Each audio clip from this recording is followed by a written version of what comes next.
On this occasion of the high-level meeting to commemorate the 10th anniversary of the Durban Declaration Plan of Action, Ghana recognizes the progress so far made in this area by the opportunity given to member states to reaffirm and strengthen their political commitment to the prevention and fight against racism and racial discrimination in all its forms.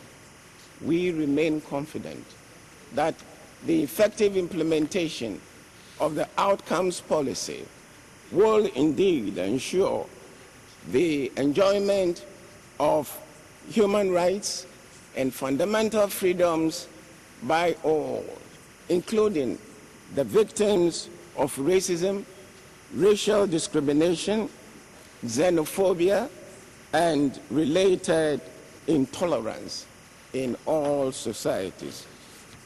Mr. President, it is noteworthy that the high-level meeting on the prevention and control of non-communicable diseases focused on the developmental drawbacks and the socio-economic impact on developing countries where these facilities are not available.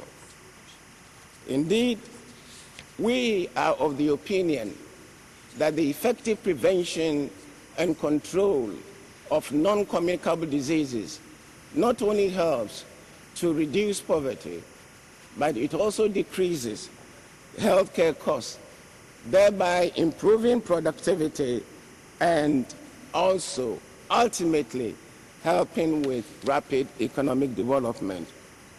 Efforts in Ghana to improve the country's healthcare system include the completion of healthcare infrastructure in several parts of the country, the scaling up of the National Ambulance Service to cover all the districts, and the training of emergency medical technicians, and the re-engineering of our policies in order to give more meaning to healthcare delivery.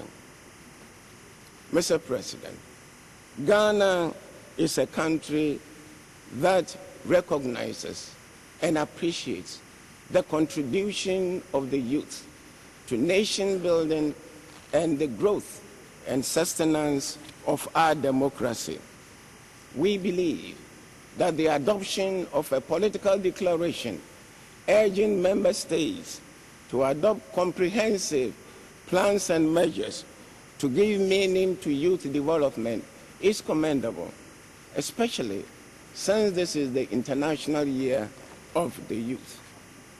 In Ghana, we are implementing policies which are intended to situate young men and women in the center of nation building.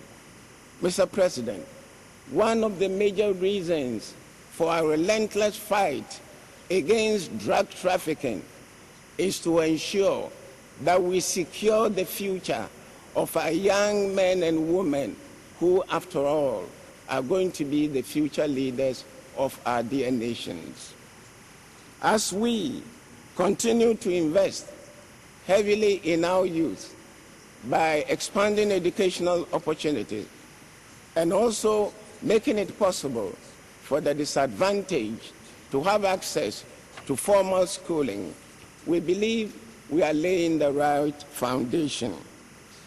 The provision of free school uniforms, free exercise books, and the elimination of over 1,000 schools under trees and turning them into brick and mortar structures should be ample evidence of our determination to brighten the future of the youth. Certainly, Ghana's oil and gas fund should present us with a greater opportunity to create the conditions where we'll be able to create more jobs to solve the youth unemployment in our country. Mr. President, climate change is the defining human development challenge of the 21st century and one of the greatest threats to sustainable development in Africa. Even though, as a continent, we contribute only 4% of the worldwide greenhouse gas emissions, we are the most vulnerable when it comes to climate change. There is a need, therefore, for urgent and concerted action to enable us maximize the opportunities that climate change offers.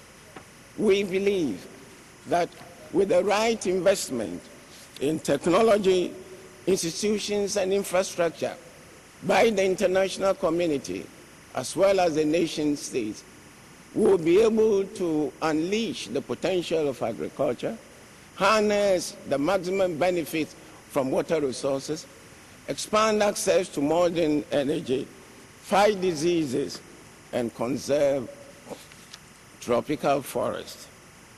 Mr. President, as we move closer to the climate change negotiations scheduled for Durban, South Africa, it is our expectation that the critical political questions that could not be answered during the Cancun Climate Change Conference will be addressed.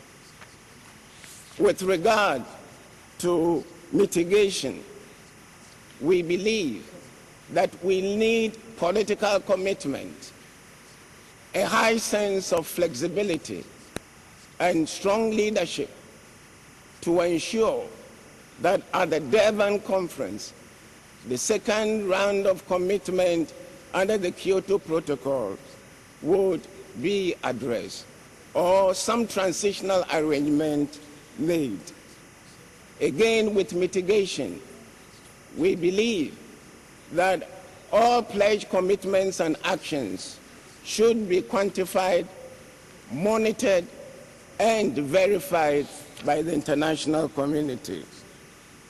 We commend the obvious progress made in the design of the institutions of adaptation, such as the Green Climate Fund.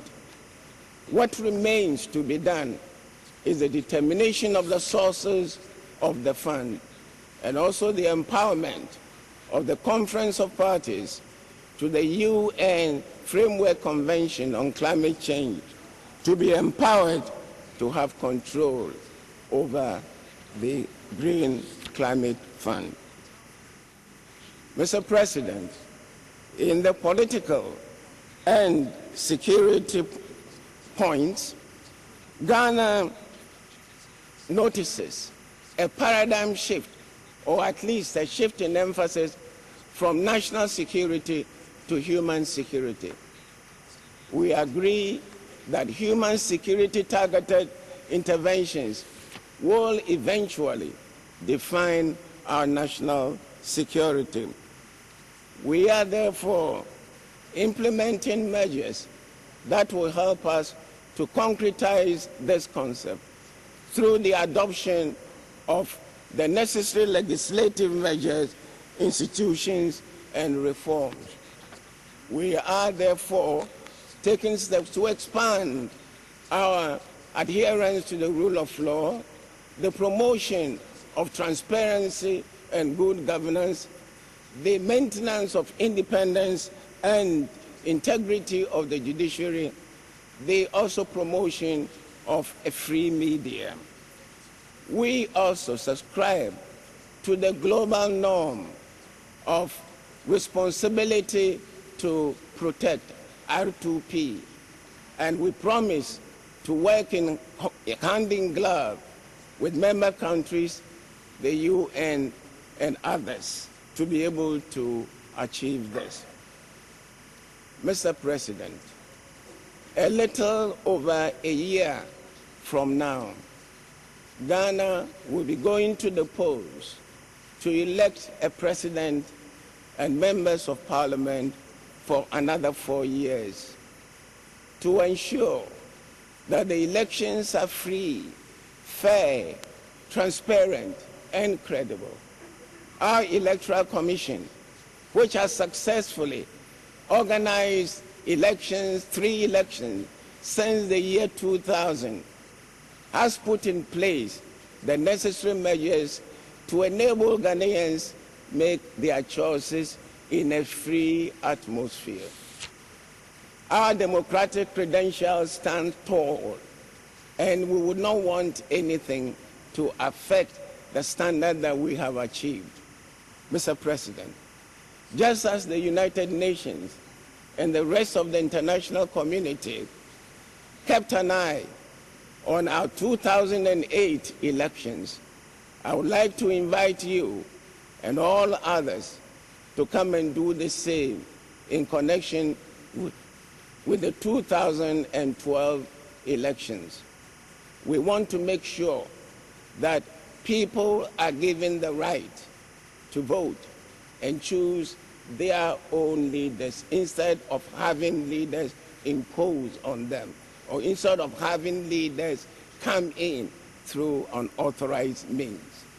Mr. President, finally, I would want to reaffirm Ghana's total commitment to the aims, objectives, and ideals of the United Nations.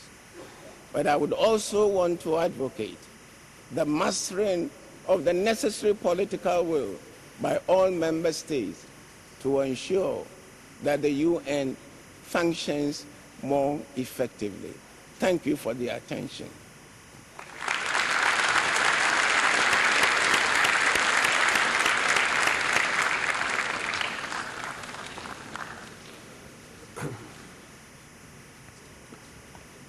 On behalf of the General Assembly, I wish to thank the President of the Republic of Ghana for the statement just made.